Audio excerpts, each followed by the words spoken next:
Bonjour, c'est Guillaume. Bienvenue dans ce 6e épisode d'Énigme, la web émission.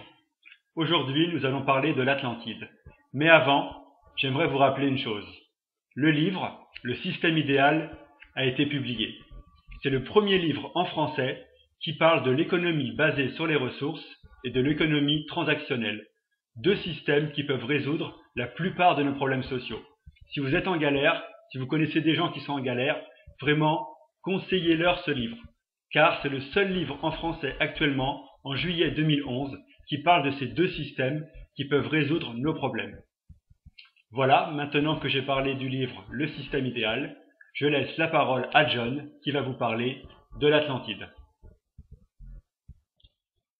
Oui, Guillaume, aujourd'hui nous allons parler de l'Atlantide, un groupe international de chercheurs soutenu par la National Geographic Society of America pense avoir retrouvé la cité mythique dans les marais du parc national de Doñana.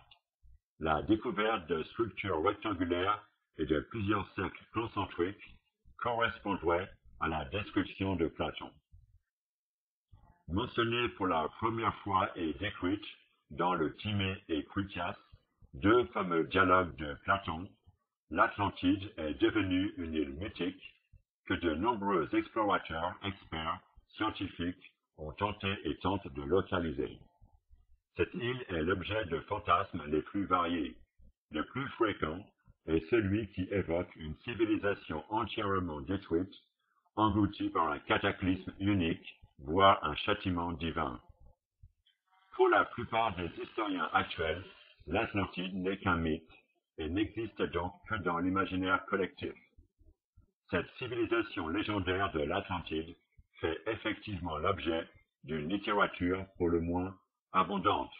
Moult légendes, des poèmes, de multiples études, des livres, des romans et enfin des films lui ont été consacrés au fil des siècles.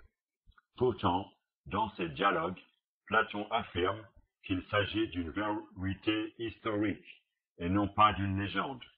Il mentionne l'existence de colonnes d'Hercule dans une fabuleuse ville, Atlantis, qui, en un jour et une nuit, a disparu dans les profondeurs de la mer. Une équipe de géologues et d'archéologues dirigée par le professeur Richard Friend vient de présenter sur la chaîne National Geographic leur hypothèse. Les vestiges de la ville se trouveraient dans le parc de Doñana près de Cadix. La cité mythique de l'Atlantide se trouverait donc dans le sud de l'Espagne et non pas dans l'océan. Selon le professeur Richard Friend de l'Université de Hartford aux États-Unis, son équipe aurait trouvé des traces archéologiques de la cité mythique au nord de Cadix, à près de 100 km à l'intérieur des terres.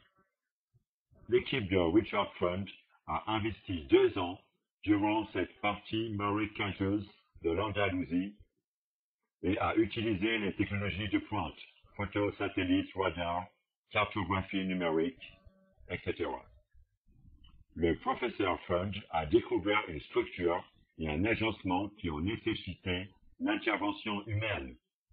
Une photographie satellite détaillée révèle des structures rectangulaires et plusieurs cercles concentriques, ce que le professeur Friend pense être une ville engloutie, similaire à celle de la capitale de l'Atlantide décrite par Platon.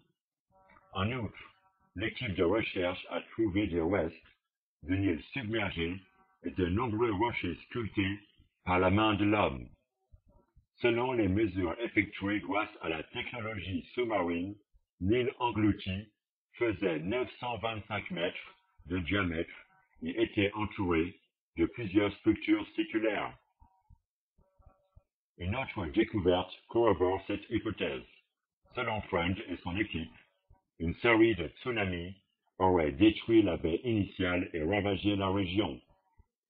C'est ainsi que les archéologues de l'équipe ont daté les couches de sédimentation. Celles correspondant à l'âge du bronze permettraient de dire qu'un violent cataclysme naturel aurait englouti très rapidement la région. Le mythique Atlantide serait donc englouti sous les marécages près de Cadix est la plus mystérieuse civilisation dans l'histoire, si elle n'a jamais existé, aurait donc connu une fin apocalyptique, ce qui correspond étrangement à la description de Platon. Notons qu'il existe déjà une dizaine de localisations potentielles de l'Atlantide. Cette dernière hypothèse, au demeurant séduisante et semblant répondre à des exigences scientifiques élevées, divise d'ores et déjà la communauté archéologique.